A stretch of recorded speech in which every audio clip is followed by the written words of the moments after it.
Hi there. Good evening. So we are back on a Manic Monday.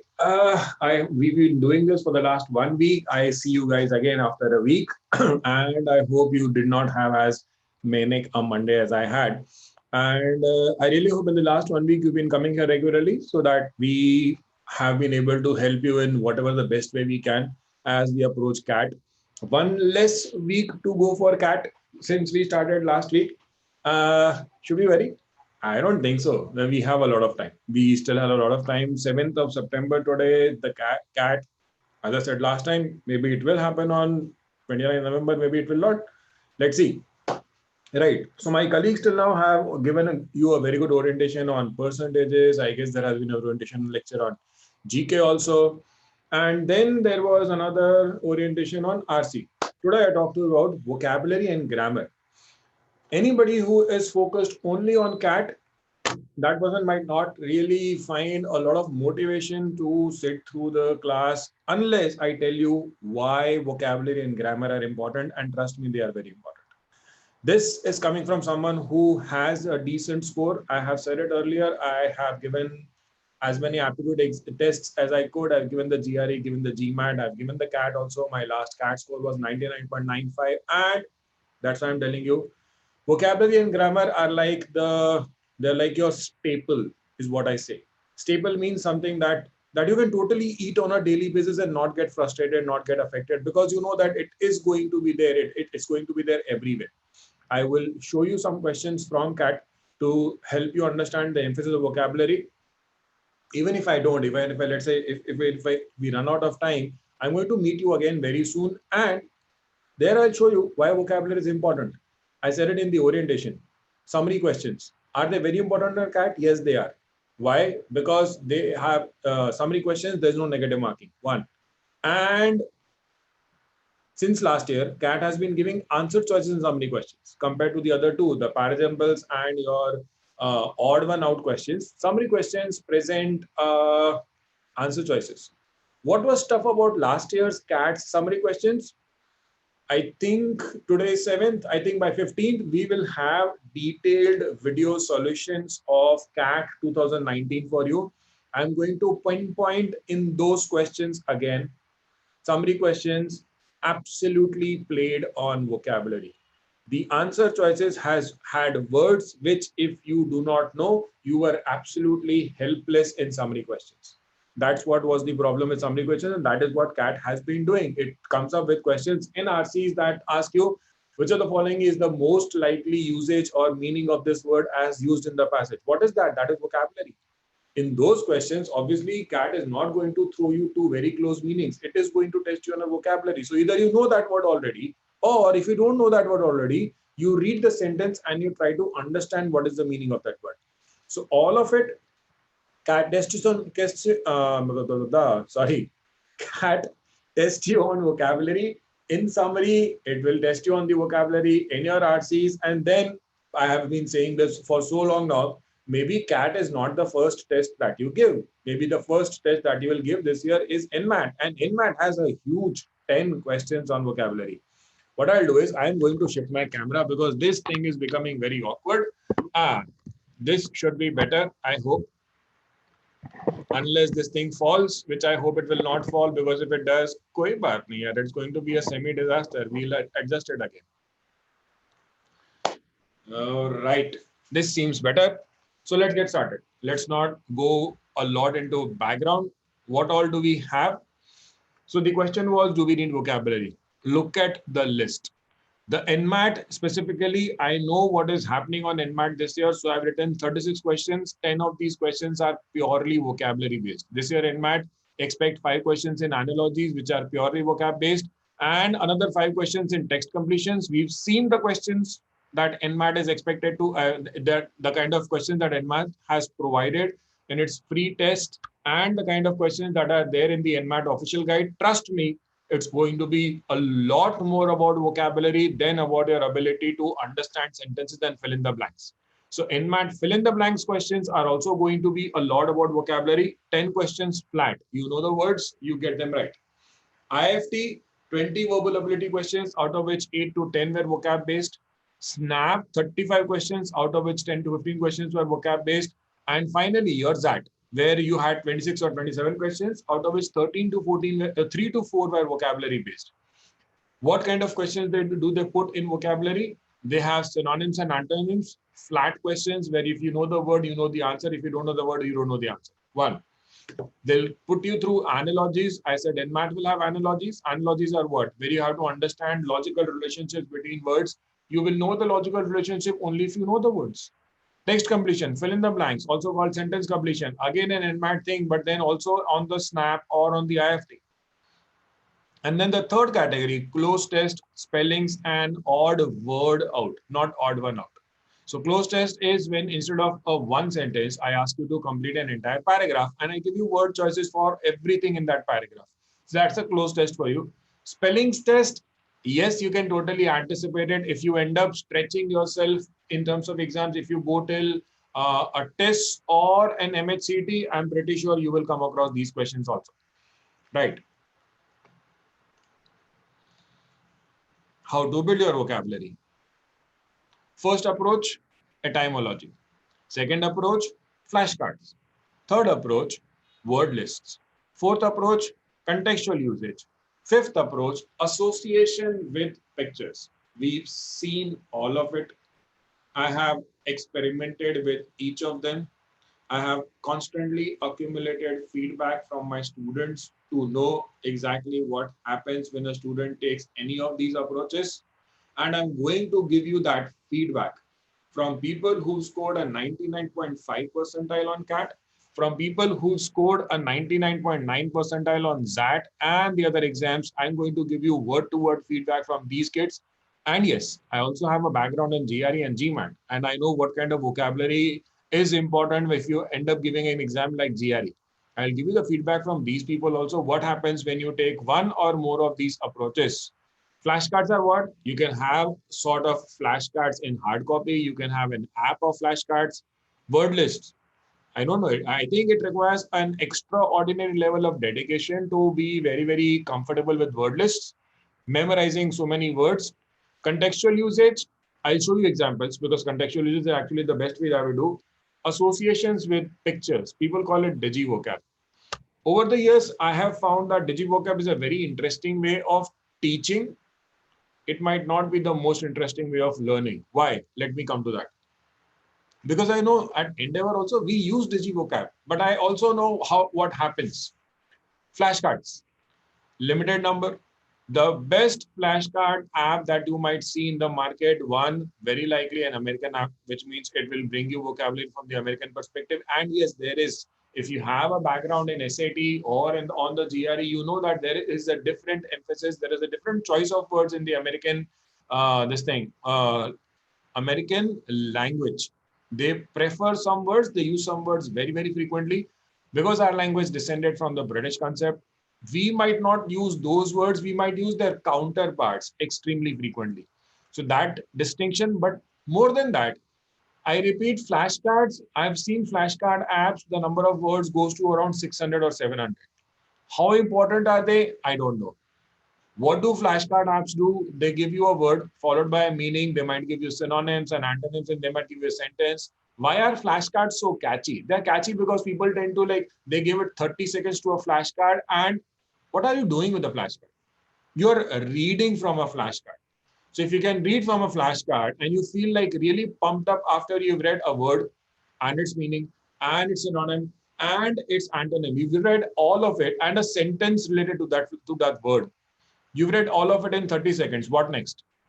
You memorize them. What next? How long do you remember them? Flashcards, I repeat, are very catchy. For some people, they really, really help. But the only students of mine who have ever appreciated flashcards are actually people who have a very strong reading habit. So the kind of words that they see in the flashcards, they eventually also read these words in the regular reading. So if you're going to rely only on the flashcard apps, I really don't see much of an improvement happening here. Yes, you will find a lot of people advertising, talking good about flashcards. I'm fine with that. What I'm not fine with is that the people who say, oh, I gained so much from those flashcards. I want that person to actually show how much he or she gained. One, word lists, huge word lists. When I started teaching kids GRE, I knew that in 2011 or 12, GRE used to be like, but people used to memorize 3,000 words and 5,000 words, and it was memorizing because once that student, that test taker was done with the GRE, they would simply forget everything. Cramming is a huge challenge. People are good with cramming. I've seen people who are academic toppers only because they are excellent with cramming. What is our problem here? That academic topper who is really good with cramming has to cram and remember probably for 6 months at max. I don't know whether you will need that vocabulary beyond 6 months. I personally think you should. So if your CAT doesn't happen within that time limit, and the more challenging part of cramming here is that you are not just cramming words. You may have the pronunciation, you might not have the pronunciation. So word list, anybody who is amazing with cramming, good luck. People who are not really good with cramming, no, don't start with a word list. Please don't ever start with a word list. It does not help. Association with pictures. As I said, we have used it at Endeavor. We still use it. If I were at a shortage of time, I don't think I would take that. Two reasons. When we try to explain words to you through pictures, what are we trying to do? We are trying to explain the meaning of the word through pictures. So let's say if I want to show you a word called digress. So for digress, I might show you, let's say for die, I might show you a road that diverges, and on the second road, I might put a cross and point the arrow going there. And if you go on that road, you should not go on that road. So what are you doing? You're going off path. That off path is what we mean by digress. The question is, when you read that word in a question or in a paragraph for that matter, how easy will it be for you to actually read that word when it is used in a very different setting? The meaning remains the same. The meaning does not change. But you know the digress is going off track, and if you see it in a very different setting, will you be able to relate that setting, that word there with the picture that is enabled in your mind? It is a very individual thing. It's not very difficult, but if you look forward to developing your vocabulary by, let's say, around in the next 2 years, if you want to develop your vocabulary by somewhere around 1,000 or 1,500 words or more than that, picture-based vocabulary, digi vocab, whatever you call it, that might just not be sufficient. In fact, it might just, for some of you, it might just be too much of a clutter to approach. So let's be very honest, let's be very fair. Let's just say that it's an individual thing. If you want to learn vocabulary by looking at pictures, I'm okay with that. Will you benefit from it? I would say go ahead, try it. If you don't, you are anyways coming to the two approaches that I most commonly work with. My first approach is etymology. Etymology is what? Etymology is basically learning words from their root words.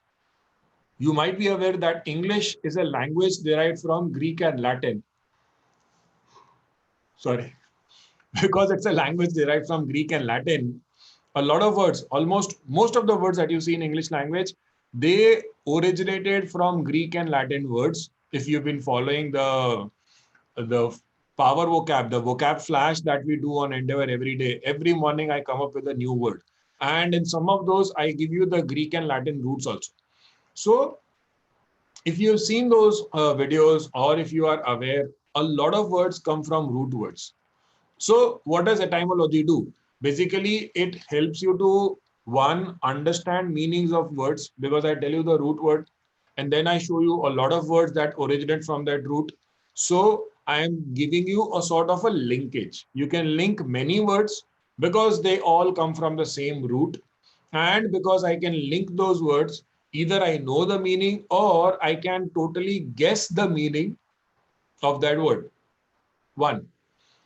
Two, etymology is also very interesting because it sort of creates a very, I'll show you in the next slide. So it really works on what we call the diagrammatic approach, not the figures based approach. So that is probably easier to connect with. Then why do people not take the etymology approach? So to my students, we use the books that are there for etymology. I've given you the two books. So we use the Wordsmith. We also use this very famous book called Word Power Made Easy by Norman Lewis.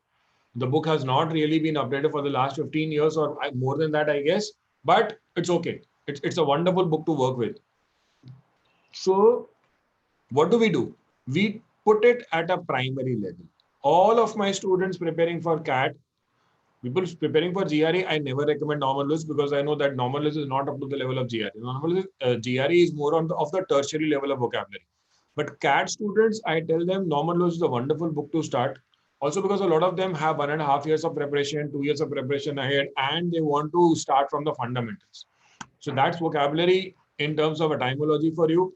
And I was saying, if we take the etymological approach, after a certain point, you realize that you've hit a sort of a, what do you call, obstacle. You've hit a wall, the kind of words that you wanted to learn. You've learned a lot of good words, but there is a higher level of vocabulary that you want. And that higher level is not there if you're going to refer only to Word Power Made Easy by Norman Lewis. So for that higher level of vocabulary, what do? We'll tell you. I'll tell you in the next slide what do you do. So is etymology a preferred approach? If you have enough time, if you want to develop vocabulary from an approach where if you're good with your ability to connect the dots when you see a word, because most of the times when you take the etymology approach, most of the times the word is already like, we will tell you all the words that can happen, at least all the common words that can happen from that particular root. One odd rare word might get missed. So if you come across that rare word, as I said, because you have a good ability of connecting the dots, you can totally look at a new word, try to relate it with an old word, and that is how you can guess the meaning of that word. That works. The only drawback of etymological approach would be, as I said, there are a lot of words that are very important from the CAT perspective, from the ZAT perspective, from the IFT perspective, that are not really, they are not there in these books that only deal with etymology. Also, for those words, I would not even recommend an etymological approach. Why? I would not recommend an etymological approach for these words, primarily because these are not like, so what do we put into a book on etymology? We put into a book on etymology, we put those words, those roots from which I can get 4, 5, 6, 7, 8 words. One root will give you 6, 7, 8 words. It makes a lot of sense to understand that root because it helps you understand 6, 7 or 8 words. There are a lot of words where the word has only one root. I mean, there is one root and one word. There is no second word from that. Like last week, last week, I did this word on my vocab flash. We did a word called orgulous. Now, orgulous comes from orguli, and that root, orgul, that root gives us only one word. There's no second word from it. So when I give you the meaning of the root orgul, and I then tell you the meaning of the word orgulous, it actually makes sense that instead of asking you to remember the meaning of both orguil as well as orgulous, I might just give you the meaning of orgulous, use the root as a background, but not ask you to remember the meaning of the root. So words where there is a 1-to-1 ratio, one root and one word, there, if I keep teaching you the roots also, you are going to tell me that I am doubling the effort and you will not be wrong. So that's the discrimination. Etymological approach works really, really well for those words, those roots where one root is going to give you like 5, 6, 7, 8, 9 words. I'll show you. And the second approach, I was saying, the approach of higher level vocabulary words, where those words, if you try to take the roots approach, one root, one word is what you get. So there we take the next approach. The next approach after this example of etymology. You see what I've done here. And this example I've taken from Word Power Made Easy.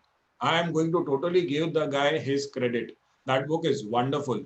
This example is from Word Power Made Easy. I give you a root called ego, which is I or self.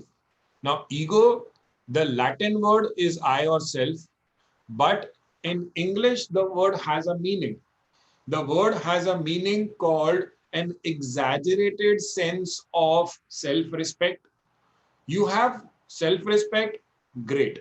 You have an exaggerated sense. You don't just respect yourself, you want others also to respect you. You want people to give you a priority over their important things or their priorities. So ego, the Latin word is I, but ego, the English word from I, an exaggerated I becomes an exaggerated self of self-respect, sense of self-respect. And when you allow that ego to be evident in the things that you do or the things that you speak, that is when you get all of these words. So ego is that thing inside you that makes you think, that makes me think that I should be a priority for everyone. And when I think that, I become what is called an egoist. So egoist, the second part, IST, you see it in so many words. You see it in typist, you see it journalist. So what? What does that IST do? That IST actually tells you that it is something that people do on a regular basis. In many words, it also means something that you do as a profession. Obviously, you can't just carry your ego around as a profession, but egoist tells you what? It means your ego will reflect in your actions. People can see that this person, whatever he speaks, whatever he does, that ego is evident. That is what makes you an egoist. And left, left and right. Right, I have egoist. Left, I have egotist. I have added a T there. Let's tell you that that T stands for talking. A person whose actions show that he is filled with ego, vis-a-vis a person who's not just action, he loves talking about himself. He boasts. So that actions changes to actions plus talking. That becomes egotist. Egoist, egotist. Two words. As I said, the difference is that T, which means talking. You meet someone, and that person, you know that this person loves bragging about himself. You call him an egotist. You see someone, you're working with someone, and you realize that this person will always going to put his priorities over your priorities. He wants to be given a greater priority. You call him an egoist. Next, the sense goes even further. The person from thinking that he should be given a priority, talking about himself, goes one step ahead. He does not just want to be given priority, he wants everyone to treat him at the center. The most importance in anything, discussions, planning, even mentions, all of it, he should be at the center. Why are things not designed according to me? The person who has this habit of asking, "Mere ko pucha tha." What is that? That is the person telling you that you did not ask me, so then you do whatever you want. That is egocentrism. That is egocentric. And that goes one level beyond. From being an egocentric, that person goes one level beyond. And where does he reach? He reaches a level of madness. He reaches the level of OCD, obsessive compulsive disorder. A person is absolutely obsessed with the idea that the world should treat him as the center, with the idea that if someone fails to give him the kind of respect, the kind of affection that he wants, this person is very likely to indulge in psychotic or criminal behavior. That level of madness, that is what makes a person an egomaniac. The term is egomania. So you have egoist, which gives you egoism, egotist, which gives you egotism, egocentric, which gives you egocentrism, egomaniac, which gives you egomania, and egomaniacal. Egomaniac is the person, egomaniacal adjective for such actions. Egomania, the situation. Pick one word, understand five. There are more, but I'm not going to discuss them today because I have a grammar lecture also to take care of. When you want to develop a typology, whether you're going to use the word power made easy or you're going to use my book, Endeavor Wordsmith, this is how you want to understand. The next time you see egocentric, you'll see that centric, you'll see ego, and you're going to remember that it is the center and this is the one person who wants to be at the center of everything. I'm calling him egocentric because every time he is a part of a discussion, he wants people to listen to him. He wants people to just go with whatever he wants to say. That's the egocentric. Many other words that you can think of, arrogant, ye, wo, blah, blah, blah, egocentric.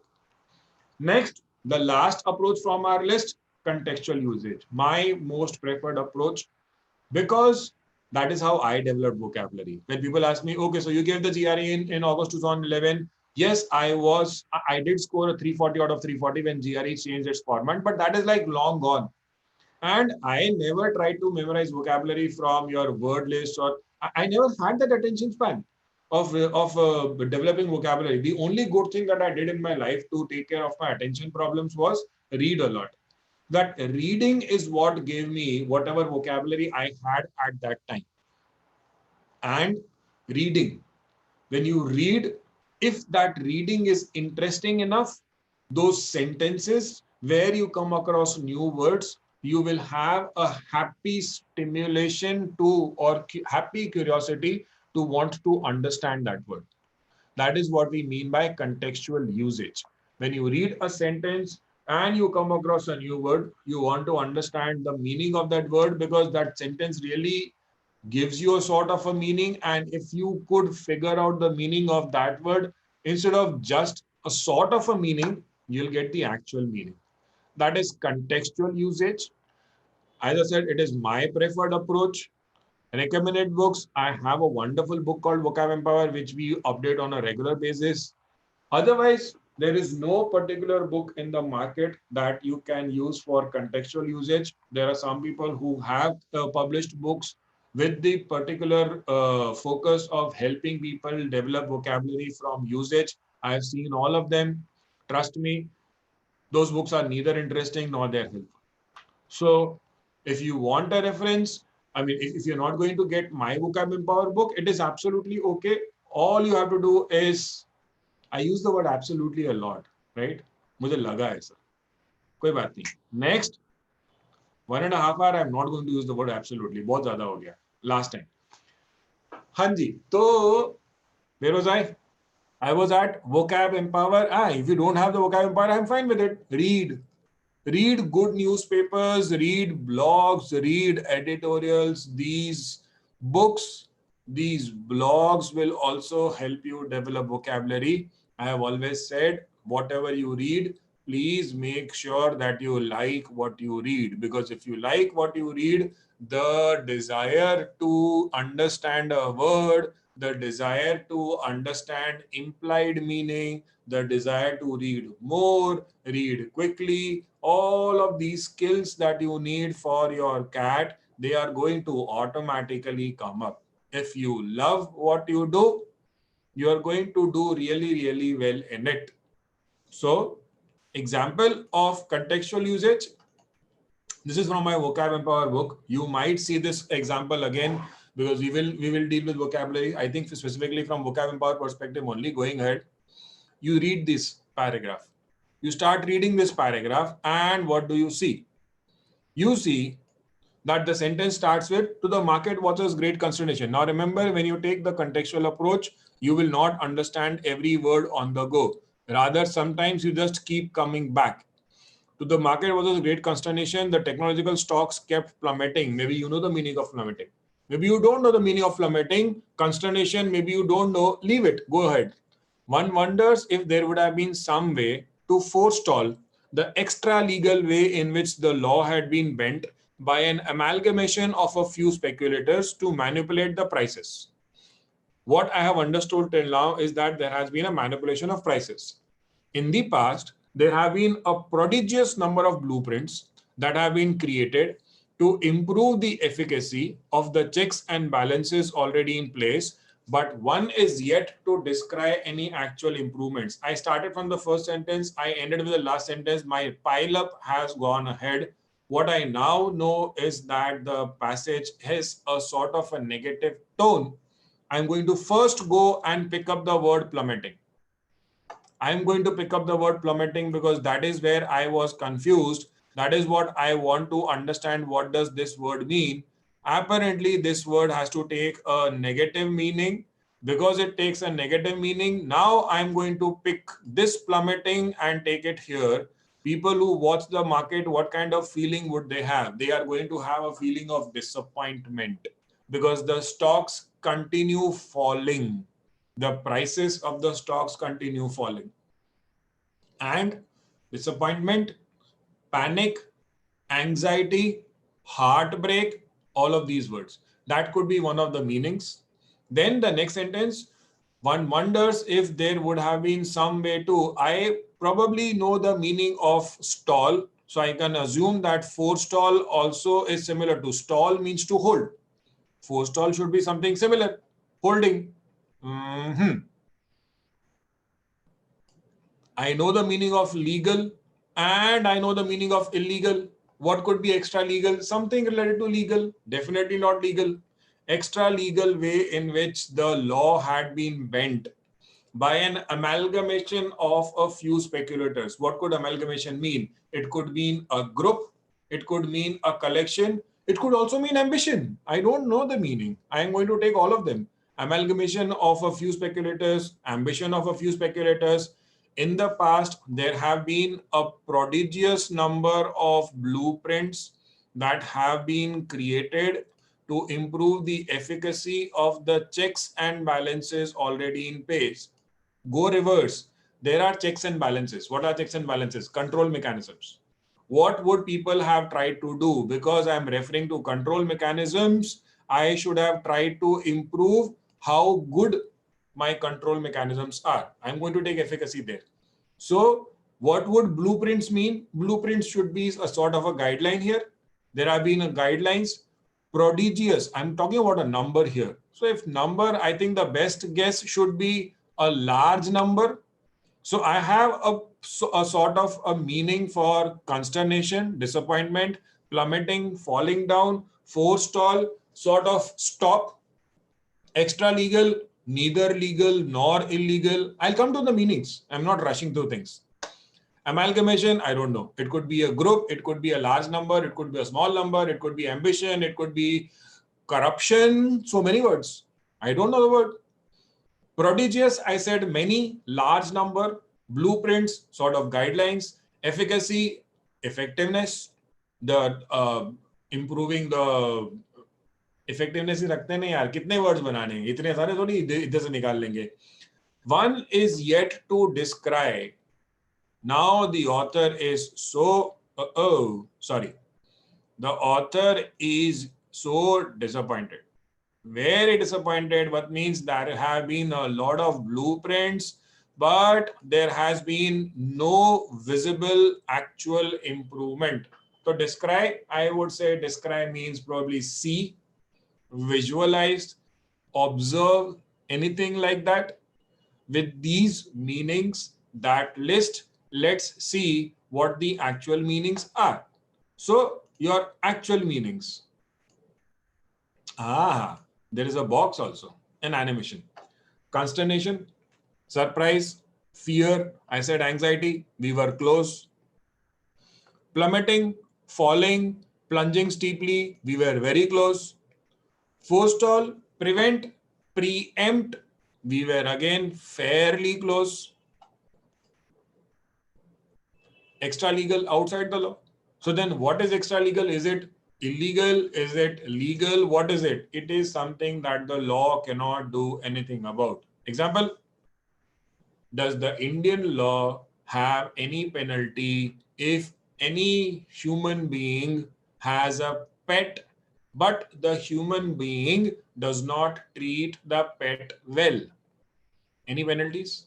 Can the person be sent to jail or be fined just because he or she, if the pet is cattle, then yes. Pet dog, pet cat, not treated well. What penalties? No penalties. If this were a human being, another human being which you treated as badly, you would go to jail. You would have either the society or someone else actually trying to, I don't know,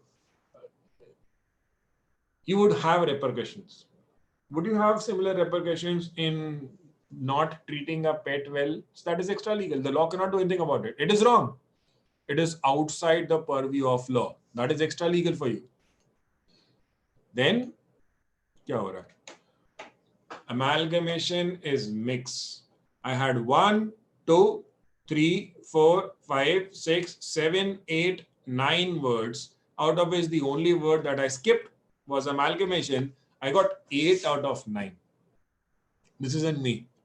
This is a lot of you who are reading this paragraph. Maybe you got 7 out of 9. You've done a wonderful job. You take the same 3 minutes, 4 minutes, 5 minutes, take these 10 words, sit with a dictionary, try to memorize the meaning. If I ask you the same meanings tomorrow, you will not remember because you just tried to memorize. Instead, you've seen how the words are used. You did not read a meaning. You used logic to arrive at your meanings. That's what contextual usage does. That's why I'm such a big fan of contextual usage. It takes effort. It pushes you to think. That's what CAT also does. Better you develop your thinking abilities now, then wait for CAT, and on the actual CAT day, you are forced to think and you are unable to think. That should not happen. Prodigious, large number, enormous, wonderful, close, blueprints, photographic prints, guidelines, schemes, again very close, efficacy, capacity or power to produce the desired effect, and lastly, discern, see. We were close. We were very close to all of those words. I did not use absolutely in the last 10 minutes, right? We are good. Khanji, so we are very, very, very close to all of these words. Contextual usage works. Trust me, it works. Start reading a lot of books. If you get a chance, you can. There is going to be a way. I want to believe you are there on my Telegram group. If you're not, the description of the group is there in the, the link to my Telegram group is there in the description. Either the description of this video or the description of my first video, the one that I took last Monday. Join us on Telegram. You want that Vocab Empower book? We'll find a way of making it reach you. I absolutely love that book. Not everything that I learned in vocabulary, but everything that I found wonderful when I was a CAT student at Endeavor in terms of vocabulary, because we had a Norman Lewis, and for some reasons, because I had a reading habit, I loved Norman Lewis, but I also knew that I knew most of the words. There were hardly any words in Norman Lewis that I did not know. Vocab Empower was where I started thinking. I had seen those words, but I really liked the way it taught, and that's why I said, if you find an alternative in the market which teaches you contextual vocabulary with the same approach, and that too, equally important, words that are very, very, very relevant to the actual CAT, go ahead and get it. So that was your contextual usage. Let's move to grammar. So vocabulary, how do we close it? We might meet you again for vocabulary. If not, vocabulary building, etymology, first level, up to a certain extent, second level, contextual usage, third level. You want to start with etymology? Great, do it. At the same time, also work on what I said earlier, reading. Please read simultaneously. Initially, it might look like a clutter. Give yourself a month, the clutter will sort out. You are going to be very thankful to your investment. Don't be thankful to me, I don't care. You're going to be very, very thankful about all the time and effort that you invested into reading, even when you were not good with vocabulary. This is the same learning process that happened with you in school. You went to school and you learned science and social studies and civics and geography and a couple of languages. And where are we right now? We are smarter than a lot of people who did not go to school or who went to school but were just not good enough only because we studied all of this. Where will you use geography? You know geography. That is why today you are able to understand Google Maps. That is why today you can actually talk about places and traveling and all that stuff. Everything is important. Don't start measuring things from day one. Anyways, enough of preaching. Back to grammar. Grammar in exams. Why? It has been tested in all the exams except CAT. Tested in what sense? In CAT, you will see grammar not as questions. You will see grammar in 3 areas. Reading comprehension. You've been through one reading comprehension class last week, not last month. I'm so drowsy. Last week. Going ahead, we will teach you approaches to questions. We will teach you how to, when you read a particular question and its answer choices, how do you eliminate? Elimination approaches. What makes a particular answer choice incorrect? It's a mix of logic and grammar. The good part is grammar does affect logic, because the way I see grammar, grammar is logic, grammar is math. Why do we need grammar? I mean, we are so very good, we are so very comfortable with the way we use language right now. Why do we need grammar? We need grammar because it is what helps us communicate clearly. If we did not have a grammar, how would we communicate? How would you differentiate between a male and a female if no one told you that a male is to be referred by a he or a female is to be referred by a she? Please do not get into a debate about sexism right now. We are really not there. There is a he and there is a she and there is an it. And you don't want to refer to a human being as it because it is weird. It is wrong. You don't want to be called an it. You don't want to be treated as an object. That's what grammar does. Grammar, when we talk about grammatical errors, what are we referring to? There are grammatical errors that are purely theoretical, and yes, CAT and other exams will get into theoretical, but a lot of grammar also helps you to get the correct meaning of a sentence. And let me give you an example. I'm going to put this on the screen only.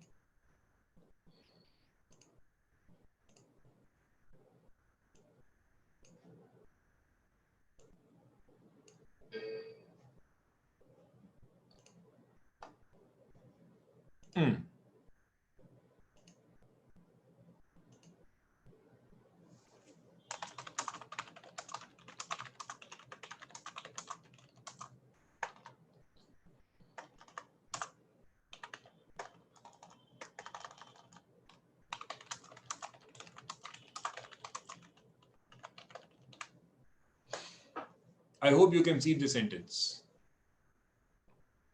Why do we need grammar? We need grammar to understand who is this? Who is this? I talked about sexism. Forget sexism. So many of us want to straight away assume that her has to be the nurse. Kyun? So nurse is female. There are male nurses in India and abroad. But then if the if the nurse is saying, so obviously she is going to talk about her leave. Why can't the nurse talk about the doctor's leave? No, but then if the nurse is talking about this, then why would she talk about the doctor's leave? That is where you start assuming. That is where you are wrong. I have a pronoun here that can refer to the nurse. It can refer to the doctor. I don't know whose leave had been approved.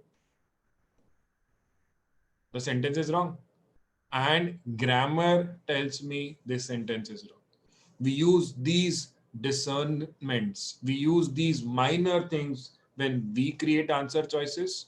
In the online mocks, the EOMs that we create, you will see this. In the parajumbles that I create in my EOMs, you will see this. Why do we do this? Because CAT does it. I said, we will show you, sorry, we will show you last year's CAT paper. I'll give you the video solutions. I'm going to create video solutions for the preceding papers also. And when you when you see those solutions, you will actually get straight evidence. You will be able to see why I say grammar is important, even if it is not there directly on CAT, parajumbles, reading comprehension, odd one out, that grammar matters. So that parajumbles, summary questions, even some reading comprehension questions, the structures of sentences. Let me give you one application of grammar. People say, but then grammar, I mean, if I'm not so good with grammar, how does it affect my my overall CAT? One major problem with verbal ability section on the CAT is that out of 34 questions, 24 of them are RC questions, which will be divided over 5 passages. Now, out of these 5 passages, where we assume that passages will be very contemporary for you, still, even with contemporary passages, CAT does not create, people who create the CAT test creators, they never create RCs where every sentence is less than 10 words, not school level passages. So what do you see? You see passages where the sentences are long, and it's a huge problem. Because the sentences are long, your perception of the passages, it becomes difficult to comprehend. What does that do? You come across a particular paragraph where 2 or 3 sentences are really long. Your perception of the passage is dense because it becomes difficult to understand sentences and then relate them. Now, the logical explanation for this. How do you create long sentences? Have you ever seen a long sentence, a person who writes, so there are 3 types of sentences, simple, compound, and complex. Simple sentences have one verb. Can you imagine someone writing a sentence that extends to 20 words or 15 words for that matter, but that's a simple sentence, one subject and one verb? How do we create long sentences? We create long sentences by combining short sentences. Correct. How do you combine short sentences?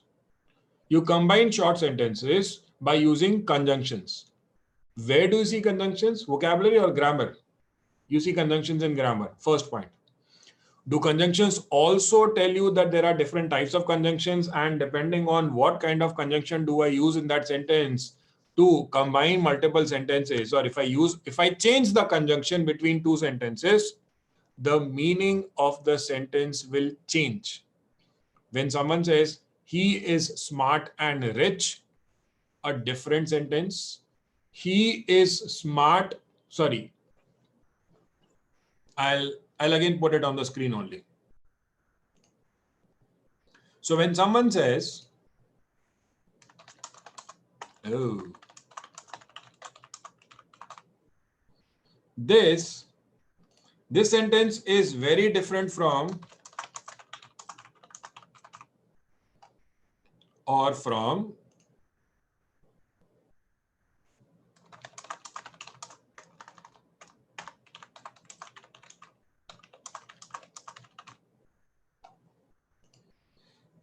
you might want to say the third sentence does not make sense. We can add a story and we can completely make it make sense. That storytelling is not what I want to do right now. You change the conjunction. You know that the first and second and the second and third are different sentences. So when I read long sentences in reading comprehension and I struggle to understand the sentences, and I know that struggle is going to affect my overall understanding of the passage, my question is, where am I failing? I fail at the foundation of grammar, foundation of creating long sentences. When I read a long sentence, to break it down into shorter sentences, I should be able to identify conjunctions. I should also know what is the role played by that conjunction. How does that conjunction create a sort of an addition or a twist to the idea that the author wants to present? What is that? That is grammar. Is grammar important on CAT, RCs, parajumbles, summary questions, odd one out? Good grammar helps you everywhere. What is primarily important in terms of grammar?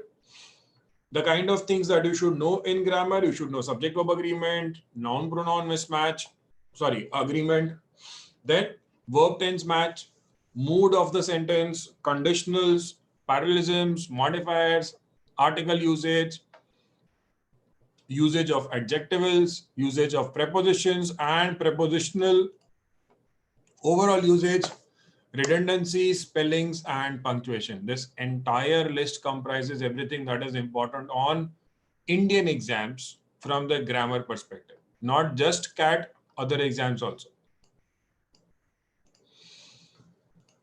How is grammar tested? There are question types called error detection. In that question type, where you will have either one sentence. So when you give the NMAT, you will have one sentence with multiple underlined fragments, and you must decide which fragment is erroneous in terms of grammar. If there is nothing wrong, obviously there's a fifth answer choice called nothing wrong or no error. Other exams, instead of underlined sentences, they might give you multiple sentences that express, maybe 3x sentences or 4 sentences that express the same idea. And when they express the same idea, you have to identify which of those sentences is, sorry, the instructions will change. In some cases, the instruction is which out of these sentences is grammatically correct. In some cases, the instruction is which out of these sentences is grammatically incorrect. Both the cases are called error detection. Sentence correction, on the other hand, is a question type. So people know that, people say that sentence correction came from GMAT, and that is not right. That is definitely not right. Sentence correction is a question type where instead of asking you which part of the sentence is incorrect, which fragment, or out of given 3-4 sentence choices, all of them expressing the same idea, which one is correct or which one is incorrect, sentence correction is different. In a particular sentence, either a part of the sentence or the entire sentence will be underlined. You are expected to identify whether the underlined part is correct grammatically or incorrect. The non-underlined part, no matter how weird it is, you can't do anything about the non-underlined part. Only the underlined part. So yes, there, as I said, there's some sentences, the entire sentence will be underlined and it is okay. Then we read the entire sentence. If nothing is wrong, not as a rule, but in most tests where you see sentence correction, if nothing is wrong, the first answer choice is a copy paste of the main sentence. So you know that if nothing is wrong, or it includes both the cases. See, when I say nothing is wrong, I am factoring in the second possibility that you don't know, you can't find anything that is wrong. That is when we say nothing is wrong. So maybe something is wrong, but from whatever you know about grammar or you know about the grammatical rules, nothing seems wrong. So then you go with it. So if that is the case, nothing seems wrong or nothing is wrong, you need an answer choice. So the first answer choice is a repetition of whatever is underlined, and the remaining answer choices try to modify or change whatever the sentence is. If something is wrong in the sentence, there has to be an answer choice that presents the same idea correctly. That is sentence correction for you. Third category, fill in the blanks. Like NMAT has this thing called fill in the blanks using prepositions. You might have fill in the blanks. NMAT has it. Snap has it. Even IFT can play around with these things at once in a while. Prepositions or articles. Put the correct article. Fourth question type, usage. Usage would be when you have been, so usage is a classic application of phrasal verbs. Some verbs can be combined with different prepositions to create phrasal verbs, and when that happens, the combination of the verb and the preposition gives you what is called a phrasal verb. But every time I combine the verb and the preposition, my combination gives me a unique, depending on the preposition, because the verb doesn't change. It is only the preposition that changes. The way I change the preposition, the meaning changes. Example again.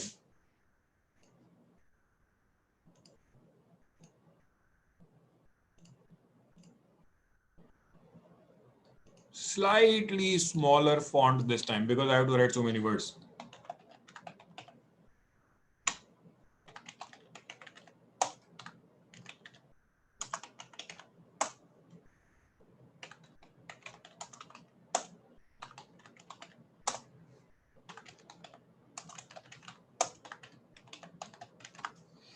This is my favorite example of phrasal verbs.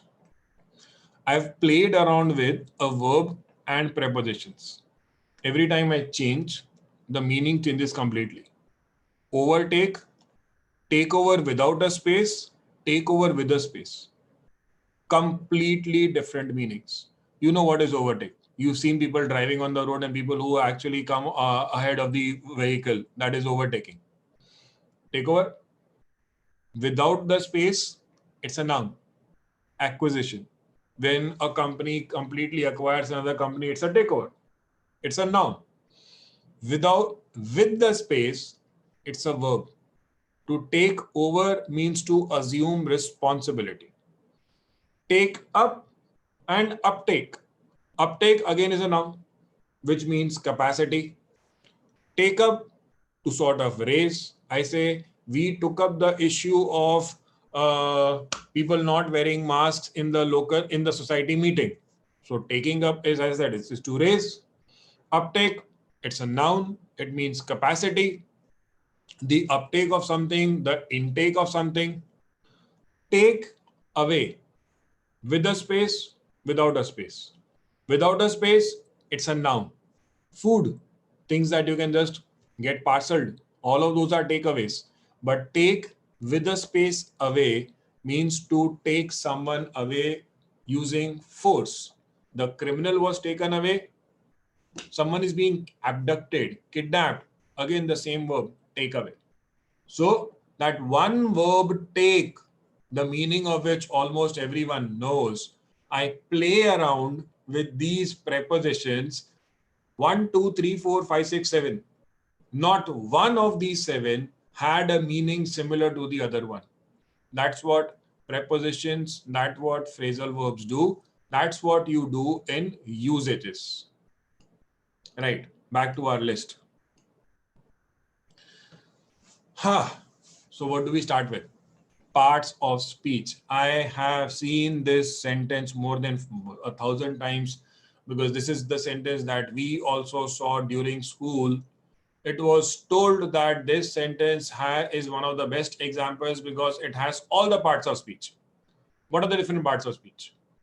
Parts of speech are words, categorizations, different parts, different words. And remember, parts of speech is a functional categorization. It's not a structural, it's not a semantic, it's not a vocab categorization. That means there are a lot of words. So if I have to list out the parts of speech, you have articles, nouns, pronouns, adjectives, adverbs, prepositions, conjunctions, interjections. Sorry. So I was saying that parts of speech, there will be some words that can work as a noun as well as an adjective. Names of colors. Names of colors can be a noun and an adjective. There are some other words which can function, which can have different functions. For example, I'll take a possessive case of a noun and I'll make it work as an adjective. So I said it's a functional classification. There is a word called present participle. It's basically verb in the ing form. You take the verb laugh, add ing, you get laughing. What is laughing? Technically a gerund. All the verbs in the ing form are a gerund. So then what does a gerund do? A gerund can be a verb, a noun, or an adjective. When it's a verb, we call it the present participle form. When it's a noun, it's a noun. Laughing at others is not a good habit. The word laughing is a noun. A laughing Buddha is a very common gift. There the word laughing refers to Buddha. It's an adjective. Point was, it's a functional classification. Don't be rigid with this. Yes, the names that you see, articles, as I said, articles, because I'm going to start with articles today. Yes, articles are like, what should I call it? Articles are exclusive.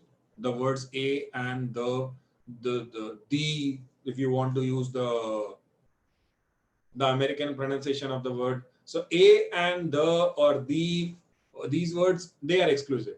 I can't use any of these as nouns or adjectives. No, not an adjective. Determiners, yes. Determiners बाद में करवाते हैं यार. अभी तो let's explain. So what is this sentence? I said this sentence has all the possible parts of speech. Okay.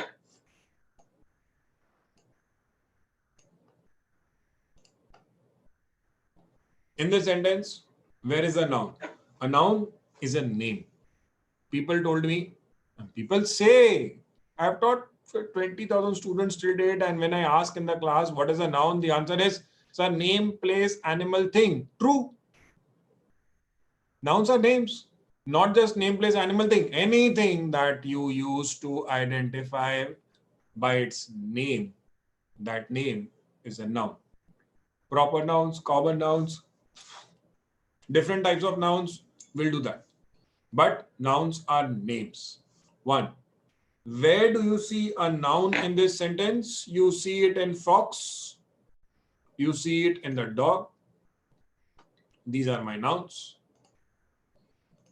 Next category, pronouns. Articles, आएगा. Articles भी आएगा. Pronoun is a word that is used in place of a noun.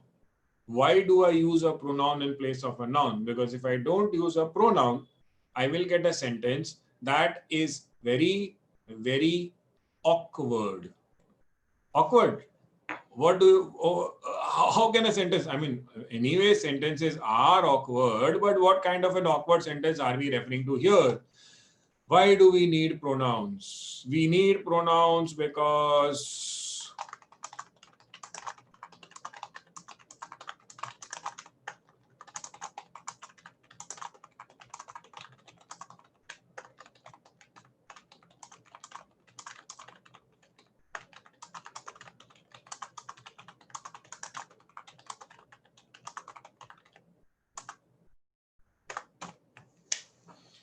if we did not have pronoun, we would have this sentence with tom, tom, tom, tom, tom.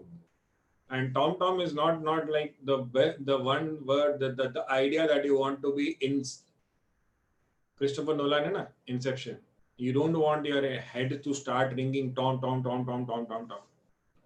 So the pronoun lagana padega. I'll replace except the first tom. The other words I'll replace. That's what pronouns do. Pronouns are used in place of nouns so that we can avoid redundancy and we can provide information to describe a noun, not just an adjective. Pronouns, there is a category of pronouns called relative pronouns. Not today, the next class, whether it is I or somebody else who takes the next class, we will teach you about relative pronouns. So relative pronouns, words like who, which, that. So these are used to relate information. That's why they are called relative pronouns. So pronoun is a word used in place of a noun in a sentence to avoid redundancy. This noun to which your pronoun refers, that noun is always called the antecedent to the pronoun. But pronouns will be a different class. So enough about pronouns. Abhi, back to our sentence. Do you see a pronoun here? Me. Yes, I do. Third part of speech, verbs. Verbs could be a verb of action. Verbs could indicate a state of being. Ram eats an apple. The verb eats. Ram is or seems or feels happy. State of being. Ram is happy. So in this sentence, in our evergreen example, do we see verbs? Yes, we do. We see a verb in jumped and we see a verb in surprised. What are these? Verbs have different forms. When I introduce verbs to you, I should tell you what are the different forms, even though just like pronouns, verbs is a standalone class. So somewhere 2 weeks from now, we will discuss verbs also. But we have main verbs. From the word eat, I have created eat or eats. Difference, EATS. There is a mnemonic that people use in grammar. So mnemonics are what? Mnemonics are memory tools. Ooh. I'm sure some people are like, mnemonic, I have never heard that word, but I guess you have seen that word. Mnemonics are memory tools. They help you to remember things or lists. So one mnemonic that is used very frequently in grammar is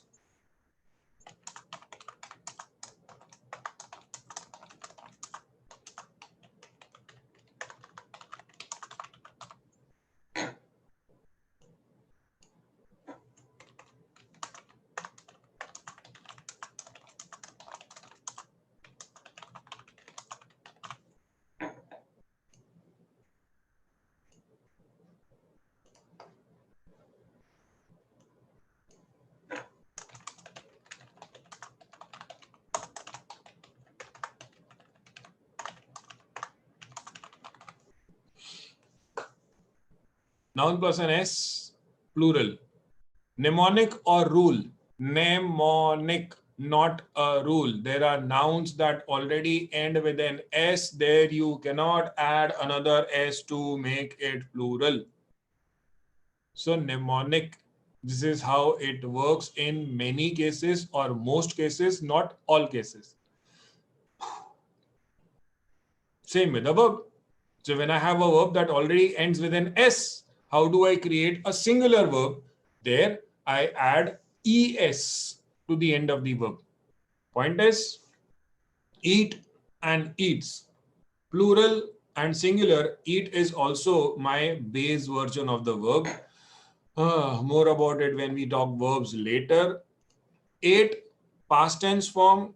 Eaten, sorry, eaten, past participle form. Eating, present participle form.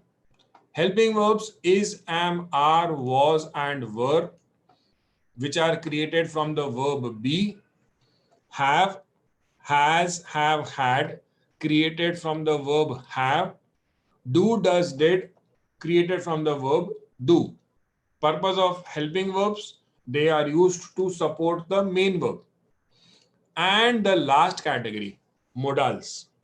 Modals are words that tell you about the certainty of a sentence. And as long as I have studied grammar, modals can be in a sentence, the usage of a modal can be correct, it can be incorrect. I rarely know modals which are interchangeable. A modal, if you replace one with the other, you end up getting the exact same meaning. Does not happen. Auxiliaries, the ones on the left, yes, you might be able to change and still get the same meaning, but modals never. Can and could, shall and should, will and would, may and might. Yes, there is a difference between may and might also. You cannot say may and then change it to might. What is the difference? Modals, 2 or 3 weeks later, we have to finish a class today. Need, must, dare, another set of modals, ought to, used to, the last case. Next, adjectives. A word that tells you more about a noun or a pronoun is an adjective. Lazy and brown, where, as I said earlier, the word brown is also the name of a color. So technically it's a noun. Sorry. But here I am using it to modify the word fox. So in that case, because I'm modifying the word fox, the noun serves as an adjective. It's all about the role that they play. Adverbs. Words that are used to modify either a verb or an adjective or another adverb. The largest scope of modification comes from adverbs. In our main sentence, you have quickly, which is an adverb, and other examples. Copy this carefully. An adverb, he runs very fast. That is something that a lot of people don't know, that the word very itself is an adverb because it is used what? It is used to always modify adjectives. Very fast, very slow.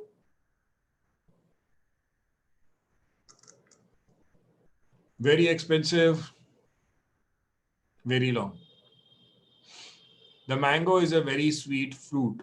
These are all of these are your adverbs. Next, conjunctions. Words that are used to connect two words, to phrases, or to clauses are your conjunctions. We have only one here, the word and. Prepositions, words that, so there is a position, there is a pre. What do prepositions do? Prepositions help you to understand the relative position of something. When you say over, then you change it to under. What changes? The entire meaning changes. A over B, A under B, the meaning changes. What has changed? You know the meaning change has changed because the word changed from over to under.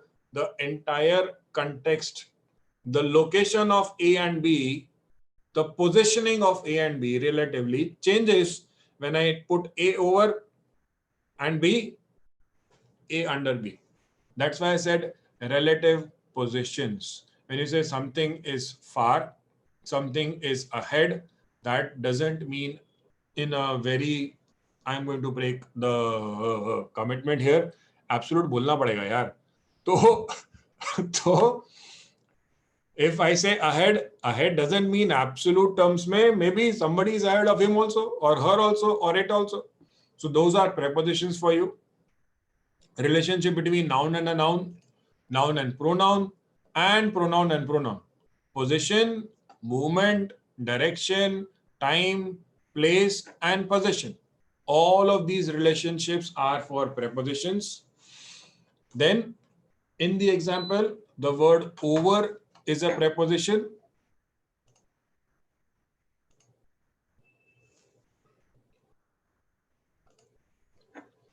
Interjections, one word or two word exclamations.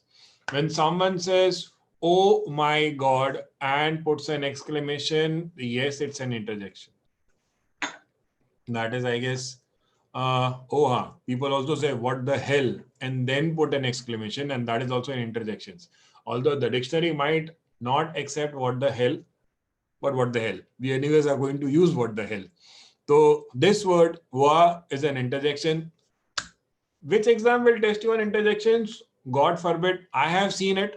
So Snap has tested people on interjections, and Zat also has tested people on interjections. So should we? Yeah, we should. हम सब कुछ ही पढ़ रहे हैं. We are going to learn everything. We will learn interjections also. Next, this is your compiled list of parts of speech: nouns, pronouns, verb, adjectives, adverbs, conjunctions, prepositions, interjections. Are articles a part of speech? No, they are determiners. They are used with nouns for a particular purpose. Articles are also used, one particular article, what is called the definite article, that is also used with an adjective. What difference does it make? That I'll teach you when we deal with subject-verb agreement later. Right now, these 8 are your parts of speech.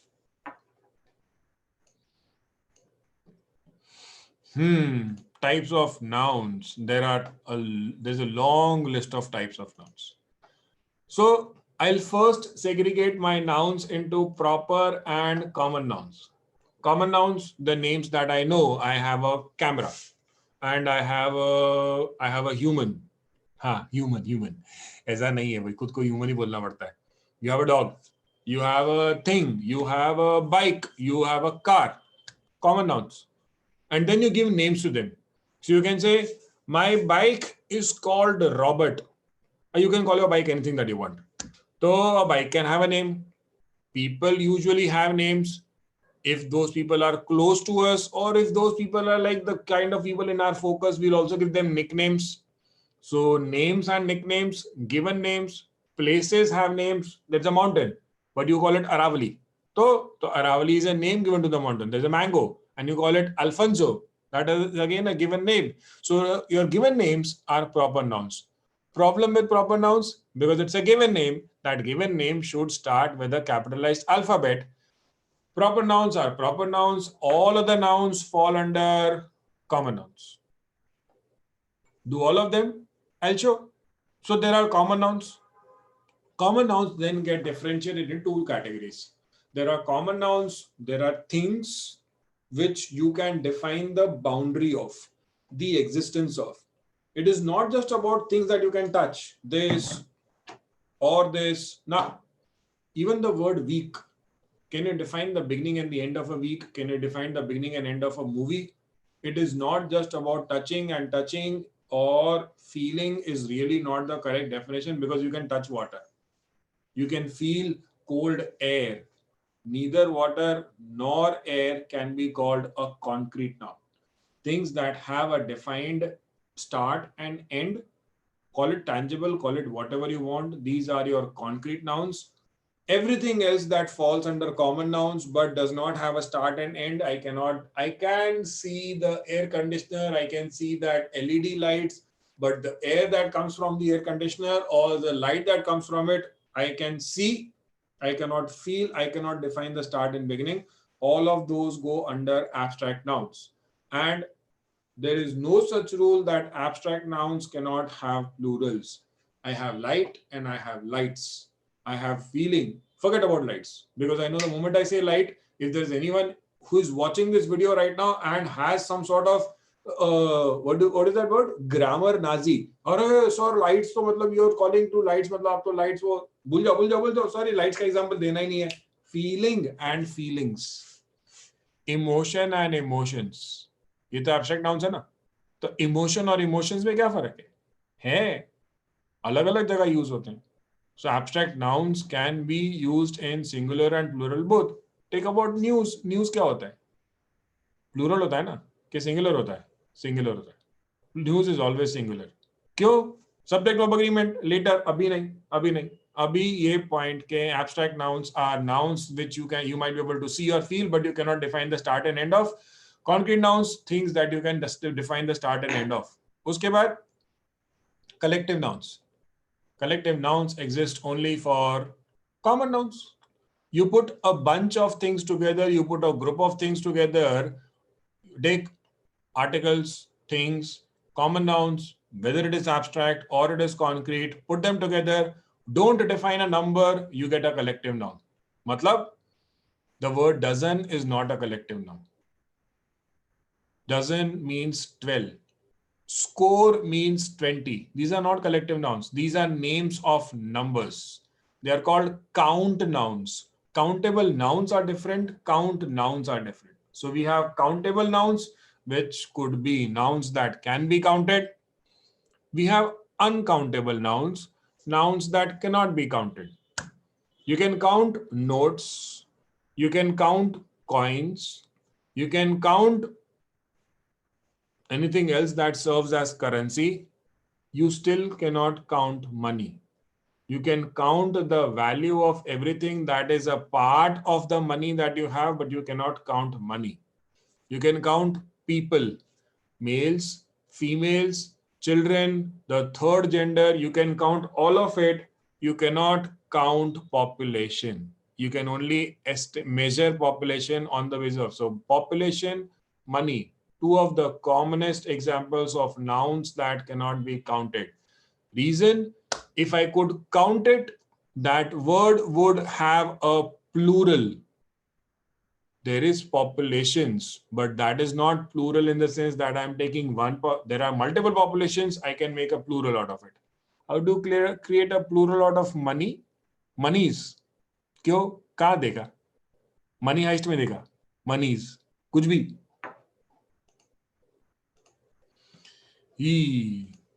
What else should I know about grammar? The doer of an action or whatever the sentence talks about is the subject of a sentence. Verb, a word that shows action or a state of being. Object, I read a sentence and I see the verb. I ask a question, what or whom, W-H-O-M, not who, W-H-O-M to the verb. He sold dash. I ask a question, sold what? If there is an answer to that, that noun or that pronoun or that noun phrase is the object of the verb, recipient of the action. He abused me. Abused whom? Me. I am the object. What is the importance of object? Sentences which have an object can be converted from active to passive voice. That is the importance of an object. So your standard sentence structure is subject plus verb plus object, but I put it into brackets because it is not mandatory for all sentences to have an object. Read the first example, you will know. I've written birds fly and the sentence is fine. I don't need to write fly what, fly whom, fly when. Birds fly is fine. But the second sentence, I am flying what? I am flying a kite. There are sentences where I have something in the object position. There will be sentences where I have nothing in the object position. Next set, phrases. Phrases are what? Group of words used to describe. The sun rises in the east. That in the east adds more information to rises. Birds fly in the sky. Gives me more information about fly. I live in the house next door. Which house? The house that is next door. These are phrases. And then I have clauses. Between a phrase and a clause will take a verb. I wake up is a clause. The sun rises is a clause. I went is a clause. I bought is a clause. Right. So I have a question here. The delays by the prosecution have pushed the trial date further. The sooner the trial begins, the best for us. The witnesses are already edged. What is this question about? Out of all of these sentences, one or more than one is grammatically correct. Everything else or the remaining sentences are grammatically incorrect. What do I do? And all of these are examples of parts of speech. Nouns, pronouns, adjectives, adverbs. In other words, in each of these sentences, we want to identify the correct word. A word, either a noun or a pronoun or an adjective or an adverb, has been used incorrectly. One at a time. If there are people in live chat, you can totally add your responses here. If not, I'll start explaining the words straight away.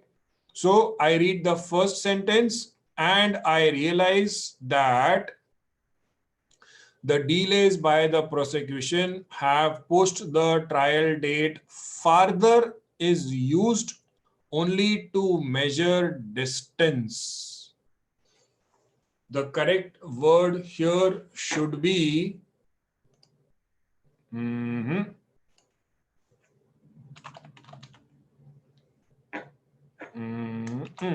let's reduce the size because there are other things also to do. The correct word should be गलत जगह चला गया ना, hold. And text again. The correct word should be further. Everybody who identified that it should be further, good job. The sooner the trial begins, the best for us. कहाँ से the best for us? If it is sooner, the correct adjective here should be the better for us. Third, the witnesses are already edged because of the constant badgering. Does it seem like there's nothing wrong here?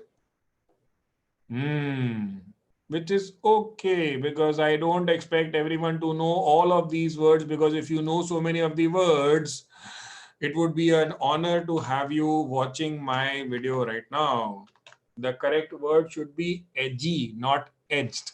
They are already nervous because of the constant badgering. We will breathe a sigh of relaxation. Seriously, relaxation. You always breathe a sigh of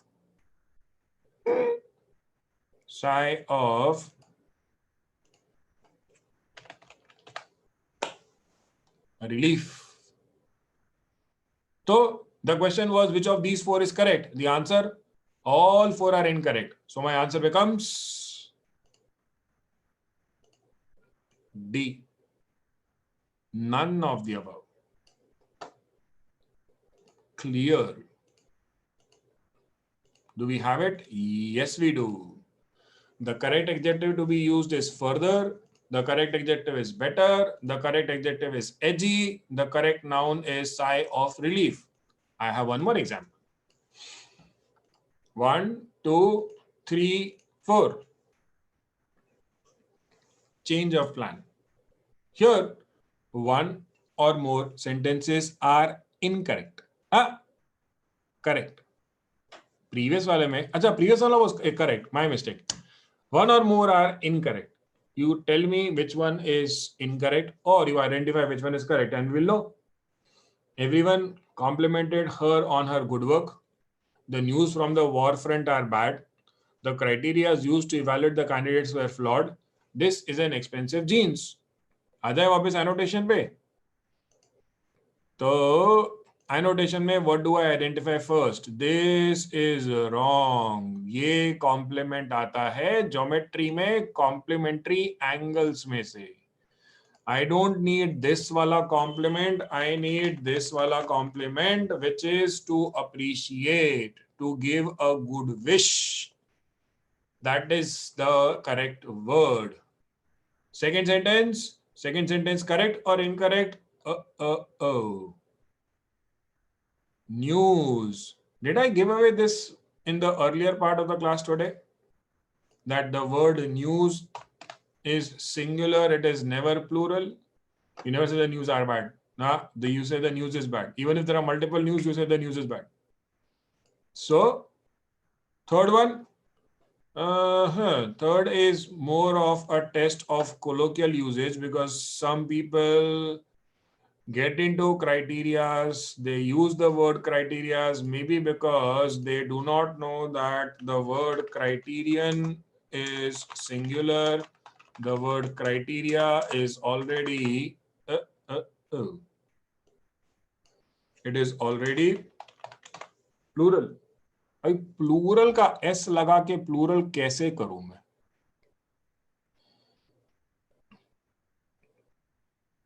and fourth, sir fourth तो correct है ना? Fourth कहां से correct है बेटा? Jeans, किधर से jeans?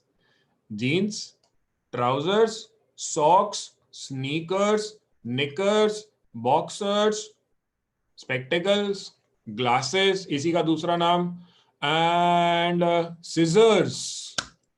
All of these words are plural. You want to use them in a singular format? There is a way.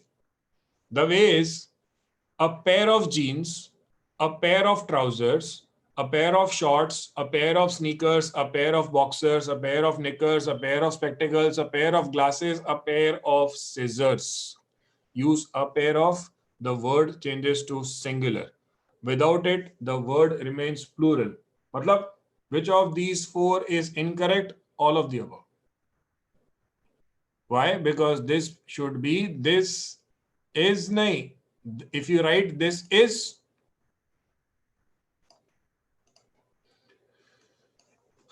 if you write this is, then you write it this way.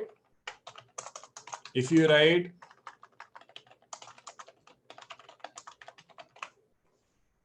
just jeans, then you write these are.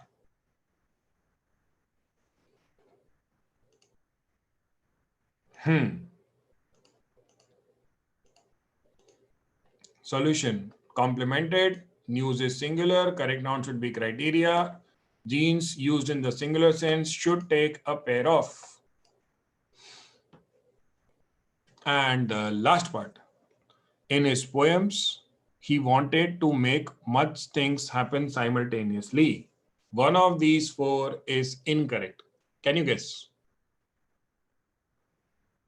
I know people have already guessed. If you are talking in live chat, you've already highlighted what is wrong. You are right.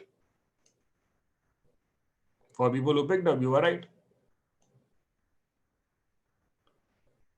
Much is always used in a singular context. It cannot ever modify countable nouns. Thing and things can be counted. It cannot be much. It has to be many. M-A-N-Y. Many. Everything else is correct.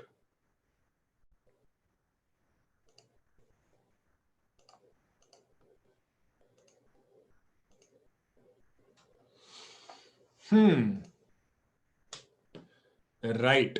So that is where we are. That is where I take your leave. I hope the last 1.5 hours have been productive, have been helpful. I will see you again. This was the primer to grammar and vocabulary on CAT.